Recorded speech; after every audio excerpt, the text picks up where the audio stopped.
예수님은 반석 위에 집을 지은 지혜로운 사람과 모래 위에 집을 지은 어리석은 사람 이야기를 들려주셨어요. 지혜로운 사람은 튼튼한 집을 짓기 위해서 든든한 반석 있는 곳을 한참 찾아다녔어요. 마침내 그는 넓고 평평한 반석을 찾아 그 위에 집을 지었어요. 그러나 어리석은 사람은 반석이 아닌 모래로 된 땅에 집을 지었어요. 겉으로 보기에 두 집은 똑같아 보였어요. 어느 날 홍수가 나며 세찬 바람이 불었어요. 두 집은 어떻게 되었을까요? 반석 위에 지은 집은 홍수와 세찬 바람에도 끄떡 없었지만 모래 위에 지은 집은 견디지 못하고 무너져 내리고 말았어요. 예수님은 말씀을 듣고 말씀대로 살아가는 사람이 반석 위에 집을 지은 지혜로운 사람과 같다고 말씀하셨어요. 예수님의 말씀을 듣고 말씀대로 살아갈 때 우리는 어떤 어려움도 견뎌낼 수 있어요. 우리 모두 말씀을 듣고 말씀대로 살아가는 예수님의 제자가 되어요. 영상 잘 보셨나요? 여러분 혹시 싱크홀이라는 말 들어본 적 있나요? 최근에는 영화로 나와서 화제가 되기도 했는데요. 이 싱크홀이라는 말은 땅속에 빈 공간이 생겨서 바닥에 구덩이가 생기는 걸 싱크홀이라고 해요. 여러분은 만약에 집을 짓는다면 싱크홀이 있는 곳에 집을 지을까요? 아니면 평평하고 안전한 곳에 집을 지을까요? 당연히 안전한 곳에 집을 지을 거예요.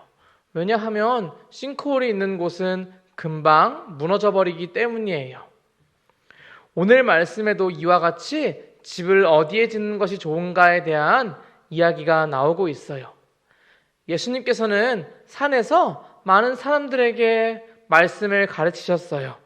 어떻게 사는 것이 좋은 건지, 어떻게 사는 것이 잘못된 건지에 대해서 알려주시고 마지막에는 이렇게 말씀하셨어요. 내 말을 듣고 행하는 사람은 집을 반석 위에 지은 지혜로운 사람과 같다. 그러나 내 말을 듣고 행하지 않는 사람은 집을 모래 위에 지은 어리석은 사람과 같다 라고 말씀하셨어요. 예수님의 말씀을 듣고 지키는 사람이 지혜로운 사람이라고 말씀하신 거예요. 이스라엘은 날씨에 따라서 강이 말라버리기도 하고 또 강이 넘치기도 하는 그런 나라였어요. 그래서 건기라고 하는 비가 안 오는 시기가 되면 강이 완전히 말라서 모래만 남는 그런 땅이었고, 또 우기라고 하는 비가 오는 날이 되면 강물이 넘치기도 하는 그런 곳이었어요. 그런데 두 사람이 집을 짓기로 결심했는데 이때는 건기여서 모래바닥이 있었어요. 그런데 한 사람은 평평한 반석, 돌과 같은 반석 위에 있는 곳에 집을 지었고, 한 사람은 집을 짓기 쉬운 모래바닥을 골라 집을 지었어요. 그러면서 이렇게 생각했어요.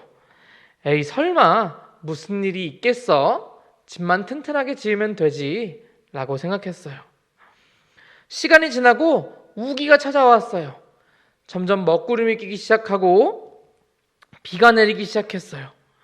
그러더니 점점 강물이 넘쳐났어요. 강물은 넘쳐서 홍수가 일어나게 되었고, 결국 모래 위에 있던 집은 넘치는 물을 이겨내지 못하고 무너지게 되었어요.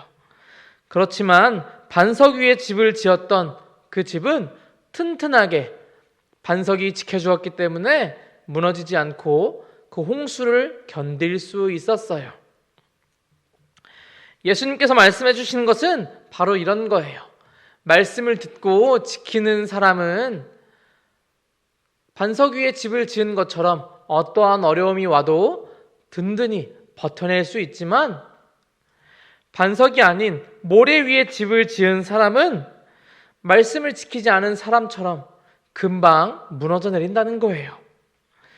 우리 친구들, 반석 위에 집을 지은 사람처럼, 그 지혜로운 사람처럼 말씀을 잘 듣고 잘 지키는 우리 친구들이 되었으면 좋겠어요. 그래서 어떤 어려움이 찾아와도 말씀을 지키며 말씀으로 이겨내는 우리 친구들이 되어서 무너지지 않고 항상 예수님의 도우심으로 모든 어려움을 이겨내는 우리 친구들이 되었으면 좋겠어요. 우리 아동부 친구들 말씀을 잘 듣고 잘 지키는 우리 친구들이 되길 바랍니다. 그래서 어떤 어려움에도 넘어지지 않고 항상 예수님과 함께 어려움을 이겨내는 우리 아동부 모든 친구들이 되기를 주님의 이름으로 축복합니다. 그럼 다음 시간에 만나요. 안녕.